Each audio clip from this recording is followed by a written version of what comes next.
decorations that we needed for the camp tonight. Yeah, did you manage to get the firewood okay? It wasn't too wet still. I know that it rained earlier. Oh yeah, you got it just fine. Oh, perfect. Amazing. Yeah, it would have been really, really cold without that, so I'm glad that you managed to find some. Yes, well, I did put together some rocks, so we should be able to make the campfire in just a moment, but just before that, I wanted to go through a quick little checklist and make sure that we have everything. Yeah, perfect, okay. And, really quick, I just wanted to say also, I'm really, really, really, really glad that you decided to come on the trip after all. Yeah, genuinely. I know that it was a little bit last minute and you weren't too sure about it, but yeah, I'm just really, really glad that you came around. Yeah, well, I know that the 2-hour drive here seemed a bit off-putting, and then the fact that we had to park up and then we had to walk another 4 hours into the woods to find a comfy place. But you know, I think that we really found a perfect area, right? I mean, it's just so cozy and comforting here, right? Yeah, it feels right. Oh, amazing. Okay, well, let's quickly go through a checklist just to make sure that we have everything prepared for tonight. Okay, I've got my handy dandy little notebook right here. So, let's see. Okay, so on the list we've got firewood, tents, check and check. We've got blankets, check. We've got water, check. We've got food, check. And let's see.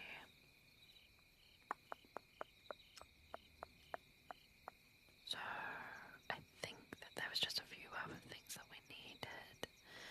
I'm trying to think now, what was it?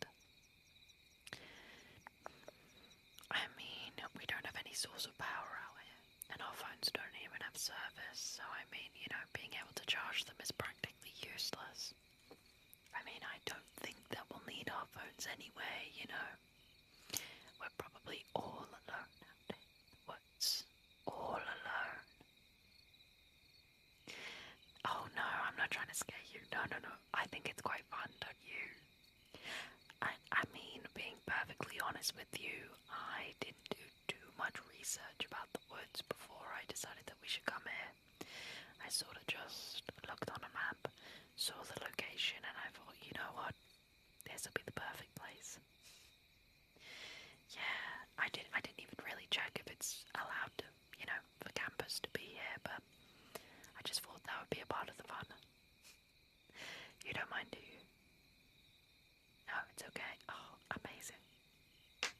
You're so open-minded about stuff.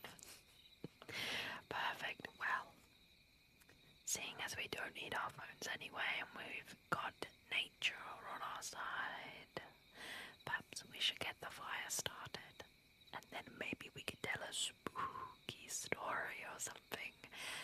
And I did bring a little surprise also. Yes, I have brought your favorite. Some marshmallows, some chocolate, and some biscuits, or if you prefer, graham crackers, and I thought when we get next to the cozy fire, we can make some s'mores together. How does that sound? Yeah, it sounds good. Oh, perfect. Amazing. Okay, well then, let's get the fire started, shall we? Okay, and there we go. Perfect. Now we have the perfect comfy cozy fire to keep us company tonight. Yeah, and thank you so much for the help as well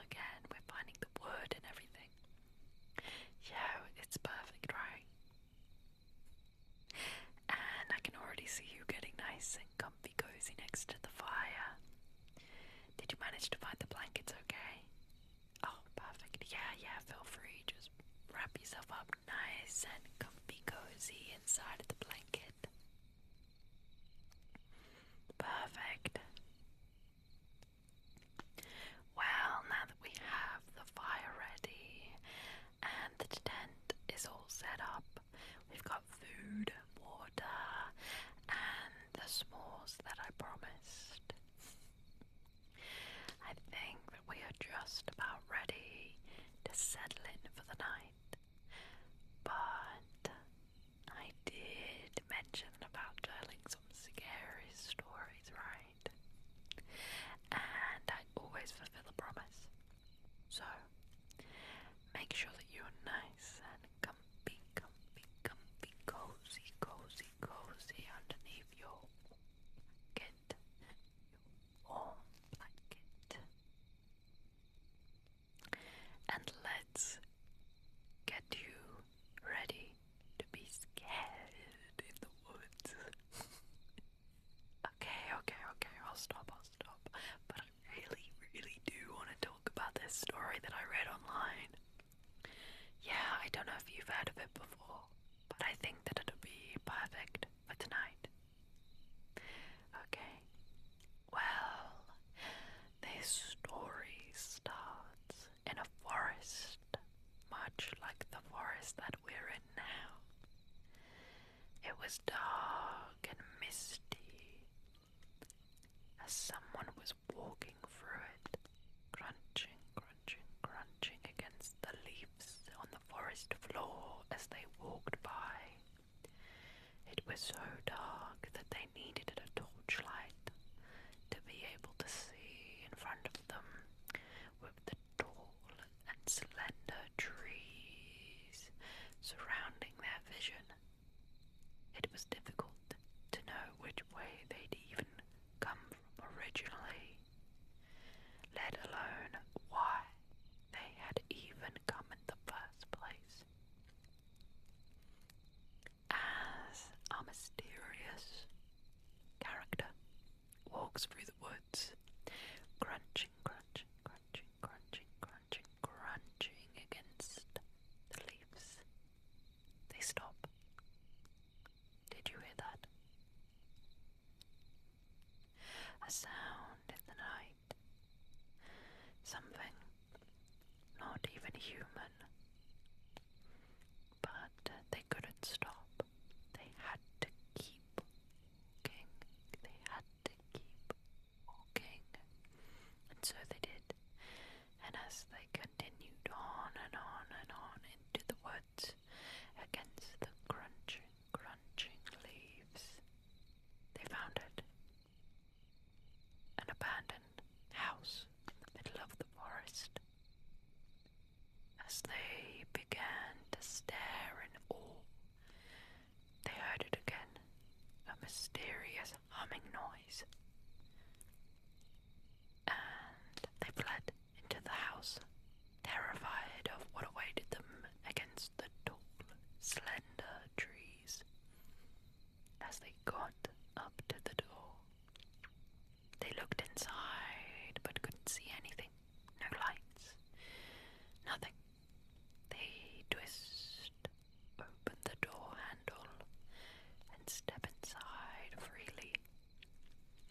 Inside the house there is no furniture, no chairs, no carpets, no people, nothing, just an empty house. But against the walls he begins to notice scribbling of a madman perhaps, or something else entirely.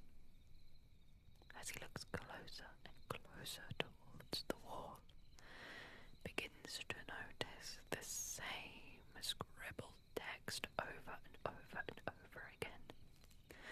No. They pull back as they begin to see the same writing along the floors, the ceiling, everywhere. No. Shocked, they do not leave, but instead go further into the house, terrified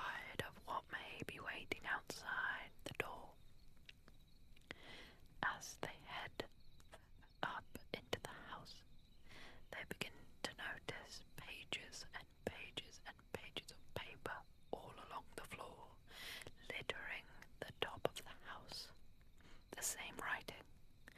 No. And as soon as the pages start to spread more and more around the house, suddenly they stop. No more pages in one room. No writing anywhere. Nothing. As they head into the room, they notice a bed and a camera. Going up to the bed, with the flashlight still on lighting the way, they head over to the bed, pick up the camera, and turn it on.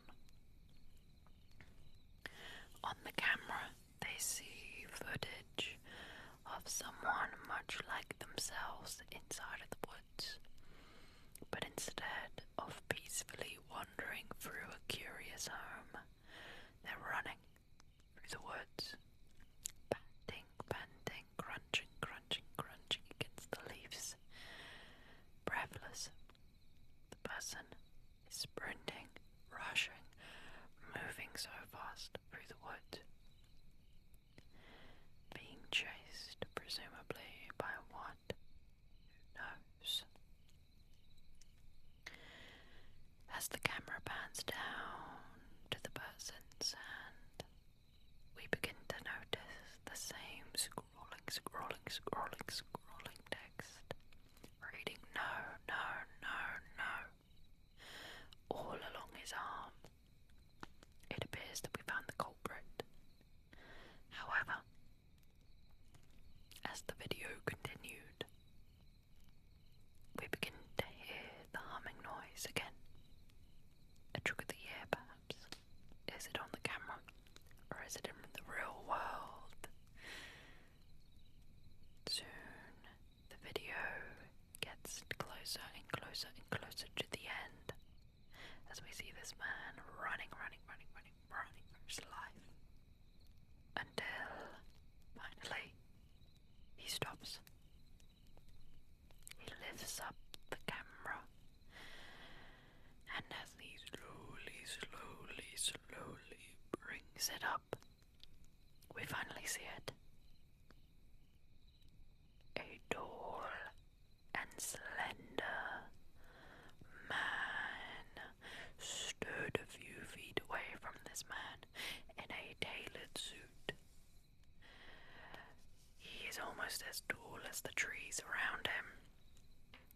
As this man's shaky hand begins to film the creature, the camera goes staticky, and it can't focus on him at all.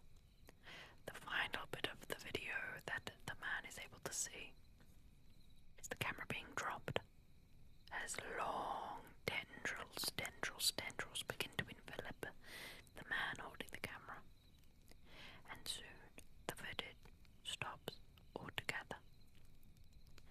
We go back to our main character, holding the camera in his hand shakily. He drops it, realizing that perhaps coming into the woods was a mistake, and realizing that whatever was waiting outside was likely the thing that had gotten this poor unfortunate soul. He had a choice to make. Does he run? Does he continue on? Or does he stay put and slowly lose his mind, much like the poor lost soul in the camera? But before he can even make a choice, he hears it tap, tap, tap against the door. Too scared to even turn around, he continues tap, tap, tap against the door. And slowly, the man turns around, and the door is wide open.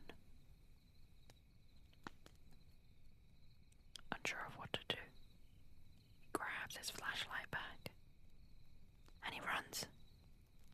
But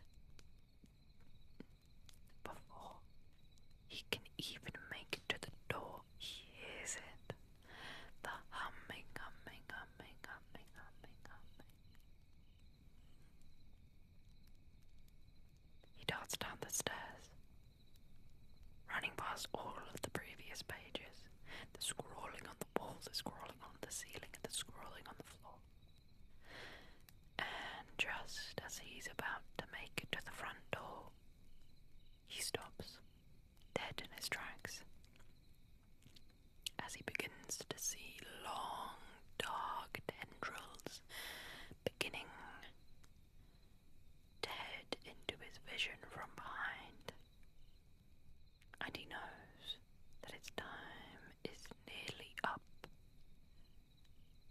He turns around, faced by the Slender Man, with no face, no features, no eyes, no nose, no mouth, no ears even, but a deep and hollow expression of dread. As soon as the man sees the Slender Man, he begins to hear the humming and the tap, tap, tap all around him. And slowly,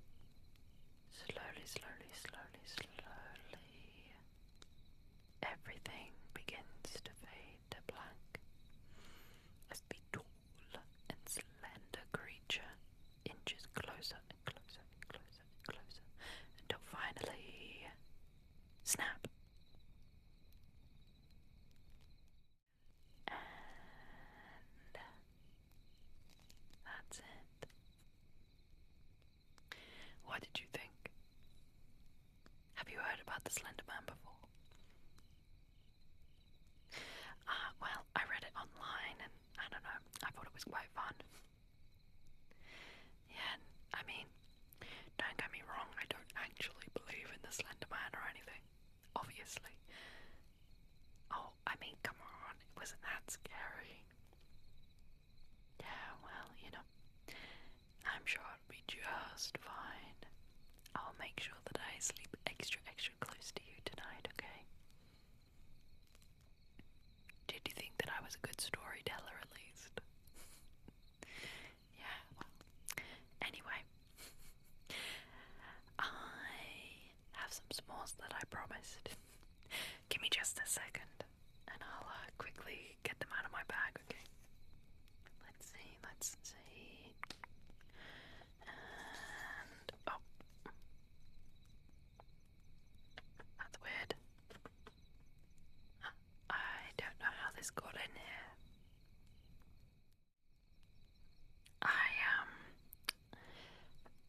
Did you put this in my bag? Well, I know you didn't just put it in my bag, but come on, I mean, it's a funny joke, okay?